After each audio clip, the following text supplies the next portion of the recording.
சேனலை இது வரைக்கும் சப்ஸ்கிரைப் பண்ணாதவங்க சப்ஸ்கிரைப் பண்ணிக்கோங்க. மறக்காமல் அந்த பெல் ஐக்கானை கிளிக் பண்ணிக்கோங்க. Thank you. Hello friends, welcome to டக்கின்ஸ் ஃபேமிலி சேனல். நம்ம இன்றைக்கி என்ன பார்க்க போகிறோன்னா சோம்பு கீரை கூட்டு பார்க்க போகிறோம். அதுக்கு நான் சோம்பு கீரை ஒரு கட் எடுத்துருக்கிறேன். இது க்ளீன் பண்ணுறது ரொம்ப ஈஸி தான். நல்லா வாஷ் பண்ணியாச்சு. எல்லாமே ஈவனாக ஒரே மாதிரி வச்சுக்கலாம். லாஸ்ட்டாக இருக்கிற அந்த தண்டு பகுதியை மட்டும் கட் பண்ணிக்கலாம். இப்போ இந்த கீரையை அப்படியே கத்தி வச்சு கட் பண்ணிக்கலாம் சின்ன சின்னதாக.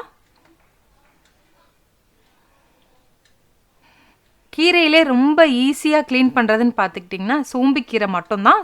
சோம்பு கீரை கட் பண்ணுற வேலை மட்டும்தான். இப்போ அதுக்கு தேவையான பொருட்கள் என்னென்னு பார்க்கலாம். இந்த கப்புக்கு ஒரு அரை கப் பாசிப்பருப்பு எடுத்து வேக வச்சு எடுத்து வச்சுருக்கேன். 1/4 மூடி தேங்காய், 1 ஸ்பூன் ஜீரகம், 3 வத்தல். தண்ணி ஊற்றி நல்லா நைஸாக அரைச்சிக்கலாம்.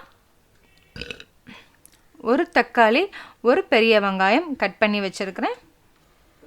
ஒரு தாச்சி வச்சுக்கலாம். தேவையான அளவு எண்ணெய் சேர்த்துக்கலாம்.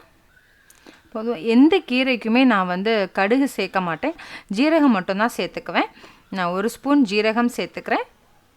உங்களுக்கு வேணும்னா நீங்கள் கடுகு சேர்த்துக்கலாம். ஒரு வத்தல் சேர்த்துக்கலாம். கட் பண்ணி வச்சுருந்த வெங்காயம் சேர்த்துக்கலாம். தேவையான அளவு உப்பு சேர்த்துக்கலாம். எப்போவுமே கீரைக்கு கொஞ்சமாகவே உப்பு சேர்த்துக்கலாம். 1 நிமிஷம் நல்லா வதங்கினதுக்கப்புறம் தக்காளி சேர்த்துக்கலாம்.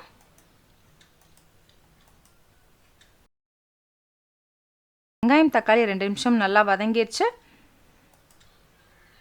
சோம்பு கீரையை சேர்த்துக்கலாம்.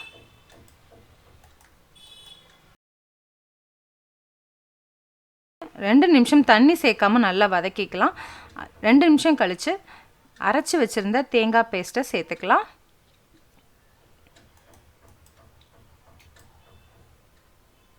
ஒரு 1/4 கப் தண்ணி சேர்த்துக்கலாம். வேக வச்ச பருப்பையும் சேர்த்துக்கலாம். 1/2 டீஸ்பூன் மஞ்சள் தூள் சேர்த்துக்கலாம்.